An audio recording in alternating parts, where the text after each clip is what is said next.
There are two kinds of people in this world. The people who fail to do what they know they should, and those who keep doing things they know they shouldn't.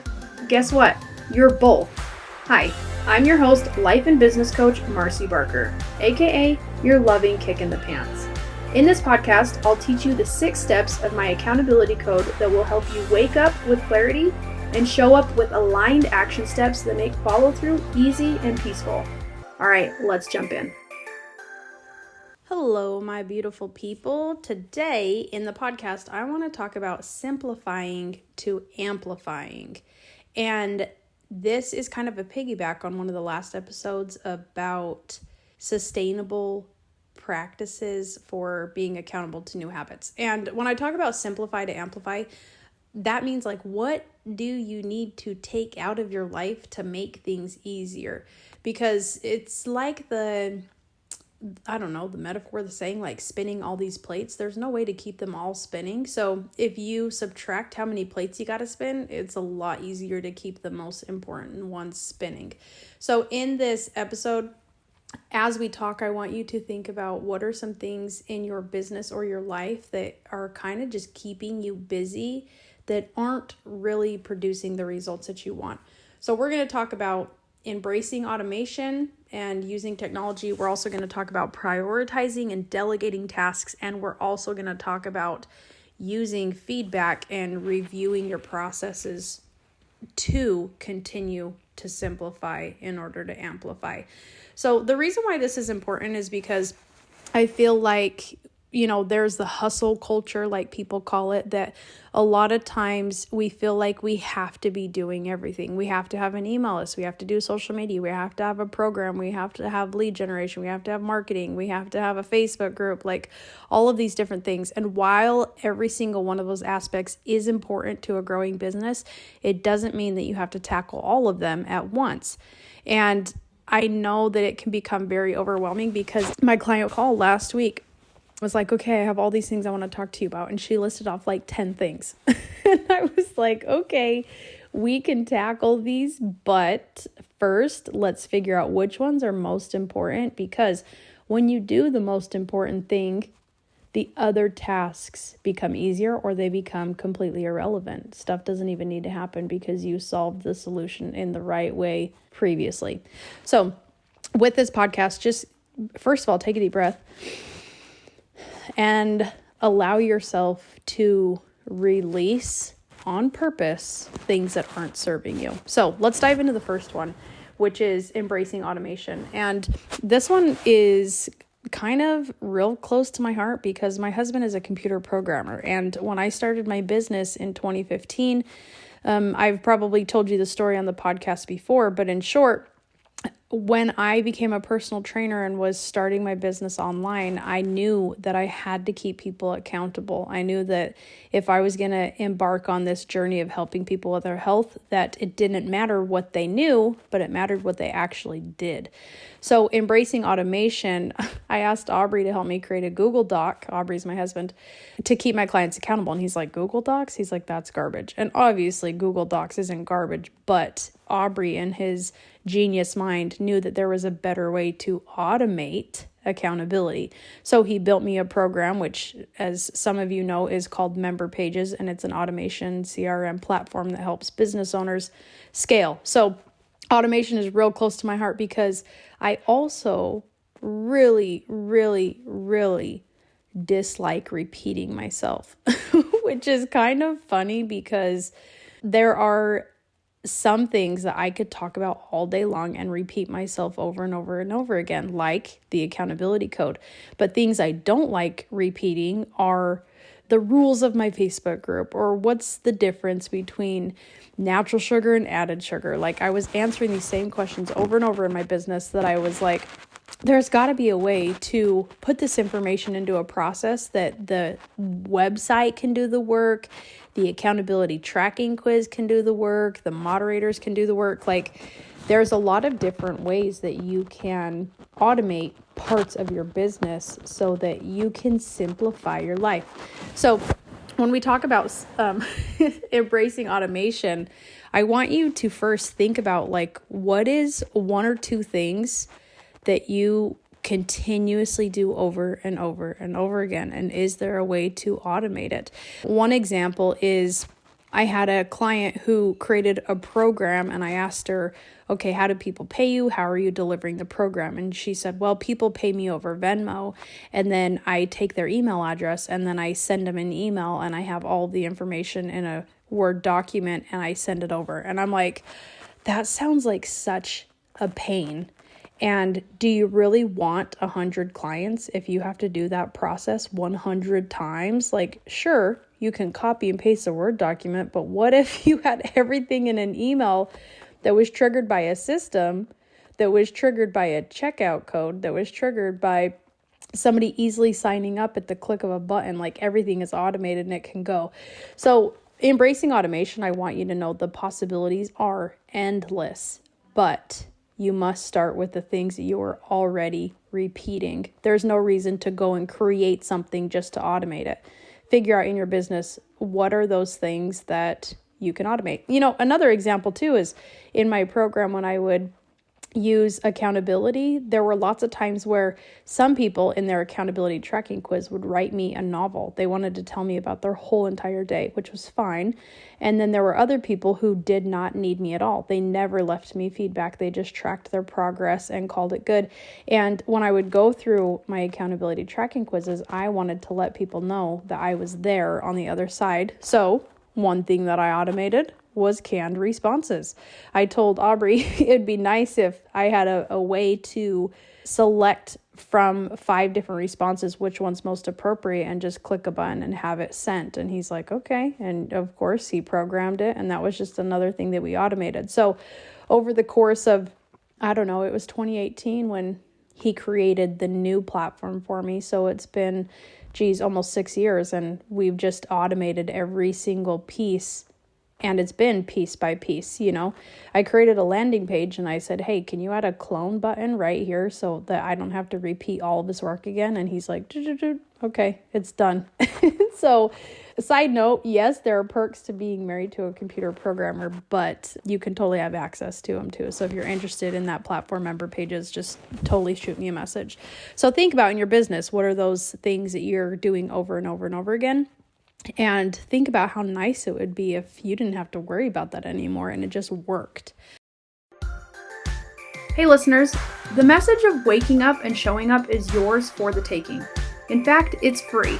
I've recorded my entire audiobook and I'd love for you to consume it between episodes. Head to marcybarker.com to get instant access to the accountability code Wake Up and Show Up. All right, let's jump back in. All right, the next thing we're going to talk about is prioritize and delegate. Now, this one is really hard for some business owners, but you have to understand what tasks are going to require your attention and which ones you can send out for other people to do.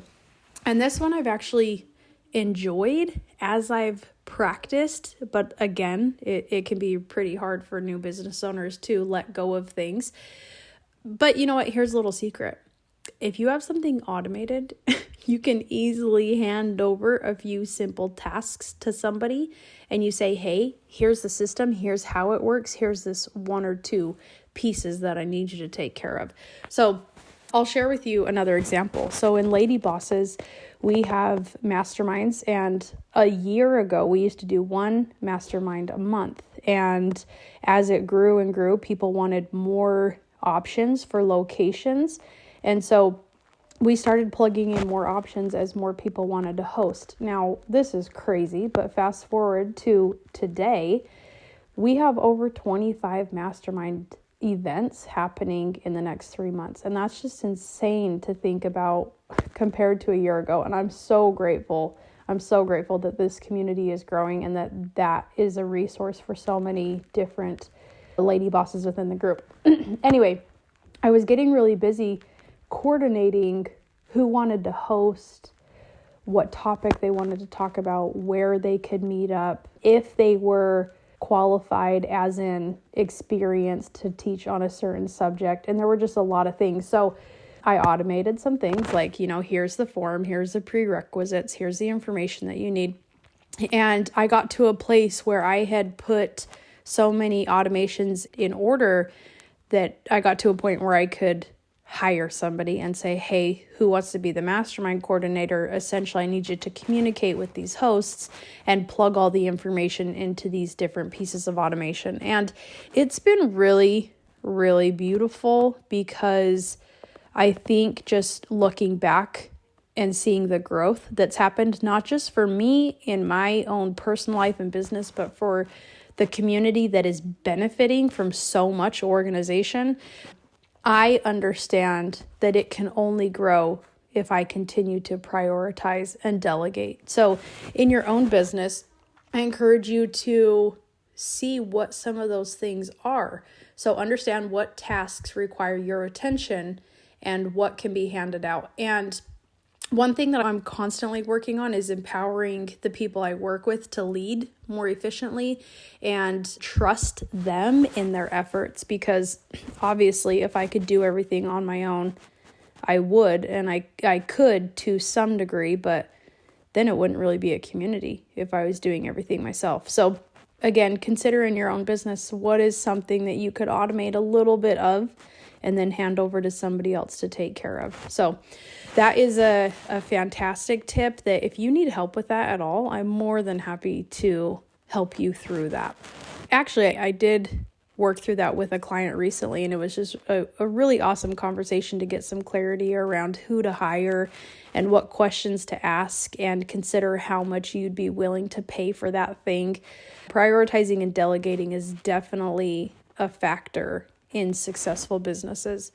So the third thing that we're going to talk about is regularly reviewing processes. So again, this is collecting feedback and data on different things that need to be improved. So another example of this that I just did today is, as I need somewhat of a break, I told my mastermind coordinator that, okay, I'm going out of town. I think I've covered all these things, but I updated the processes, and I sent her a screenshot, and I gave her a link to the one place that she could find all of the information. So we just compiled it, and it was just a really good way to say, yeah, we've been working on all of these resources, and they're a little bit scattered because you created some and I created some. But now with reviewing that process, I had to say, okay, if I want to step away from this and get a break, what needs to happen in order for this process to continue running without me? And if I never took a break, I wouldn't need that process. And can you see how if you fail to put processes in, you can't take a break? And if you never take a break, then you will never see the need for being able to pass it off. So you have to ask yourself, like, what is working today, but is this sustainable? Is this something I want to do forever? And what's not working? And how am I ready to change that so that it does work? But regularly reviewing and updating your processes really ensures that you can run a sustainable business that you actually enjoy.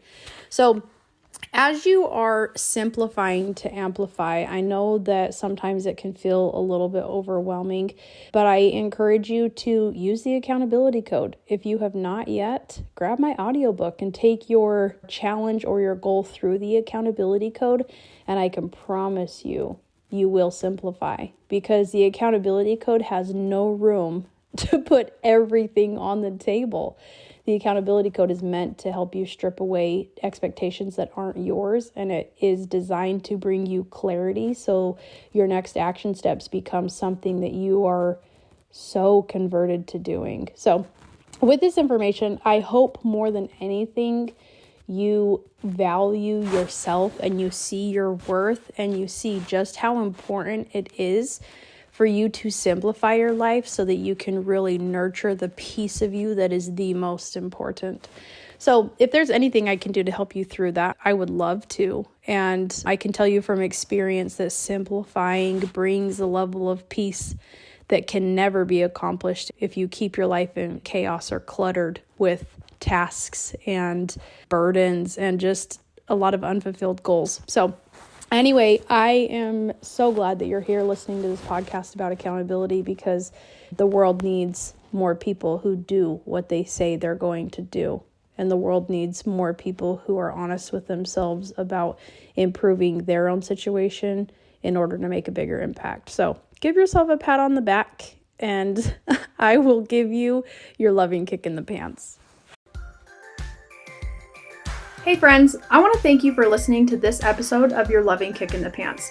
If you got any value out of this episode, I would love for you to drop me a review or share with a friend what you learned.